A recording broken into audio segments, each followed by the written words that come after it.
Тұрмыстық өрттердің алдын алу. Аталған фильмде сіздерге тұрмыстық өрттердің алдын алу туралы айтамыз. Статистиканың мәліметтері бойынша, өртте адамдар көбінесе оттан емес, түтіннен қаза болады. Кейде естен тануға, немесе улы газдармен улануға, түтінді бірнеше рет жұту жетіп жатады. Тұрмыстық өрттердің шығу себептері баршаға мәлім. Бұл төсекте шылым шегу, балалардың отпен ойнауы, тұрмыстық аспаптардың бұзылуы, электр сымдарының істен шығуы, қараусыз қалдырған электр қондырғылары немесе дұрыс пайдаланбау, тез жанатын материалдарды сарайда не болмаса самалдықта сақтау. Пәтердегі отпен ол басталған кезде сөндірген жеңіл болады. Ол үшін әр үйде стандартты үлгідегі ұнтақты өрт сөндіргіш болуы керек. Мұндай өрт сөндіргішпен электр тоғы соғып кетеді деп қауіптенбестен, тіпті электр сымдары тоғындағы өртті де сөндіруге болады. Ең бастысын есте сақтаңыз.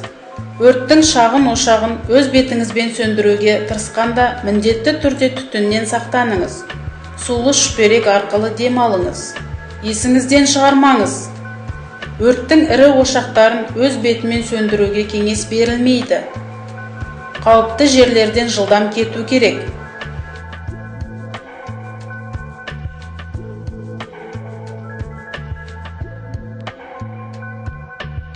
Егер сіз жанған заттың, түтіннің иісін сезсеңіз, бықсудың немесе жанудың ошақтары қай жерде екенін анықтауға тырысыңыз. Балалардың қай жерде екенін және олар отпен ойнап отырған жоқ па, соны тексеріңіз.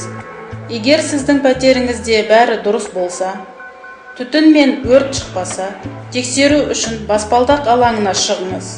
Жан-жағыңызға қараңыз және міндетті түрде есікті жабыңыз. Себебі түтін сіздің пәтеріңізге кіріп кетуі мүмкін. Егер түтіннің көзі сіздің төменгі жағыңыздағы қабаттардан шықса, онда төменге түспеңіз. Өйткені сіз төмен қарай жүрген сайын өрттен бөлініп шыққан газдармен дем алуға мәжбүр боласыз. Бұл сізді әрине улануға алып келеді.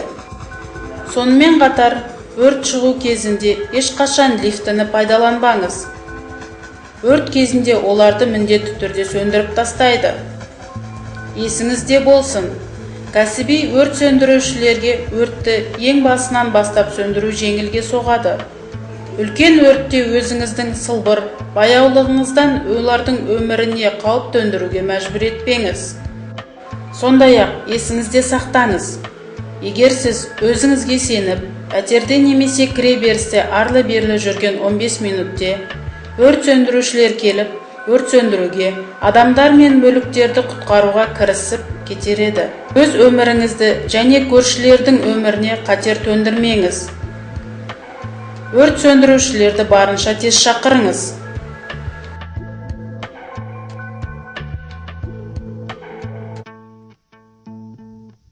Ең дұрысы, пәтерге қайтып оралу және 101 телефоны бойынша өрт сөндіру қызметіне қоңырау шалу.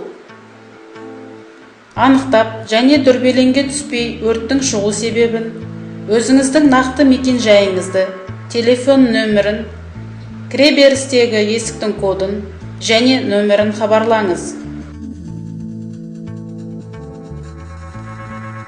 Сондай-ақ сіздің терезеңіздің тығыз жабылған, жабылмағандығын тексеріңіз. Сіздің басты міндетіңіз түтіннің пәтерге кіруіне жол бермеу. Ол үшін ақ жайманы алып, оны ұзыннан бөліп жыртыңыз. Содан кейін сумен сулаңыз. Осы суланған шүберекті есік пен оның жақтауы арасына пышақтың ұшымен мұқият нығыздап кіргізіңіз. Бос жер қалдырмауға тырысыңыз. Қаншалықты мұқият және тез тығындап шықсаңыз, өзіңізді және отбасыңызды соншалықты сенімді қорғай аласыз. Егер сіздің есігіңіз қызып, жанып бастаса, жылдамдатып суық су құйыңыз. Пәтердегі барлық желдеткіштер мен ауа кіргізетін тесікті жабыңыз. Өрт қызметінің келуін күтіңіз.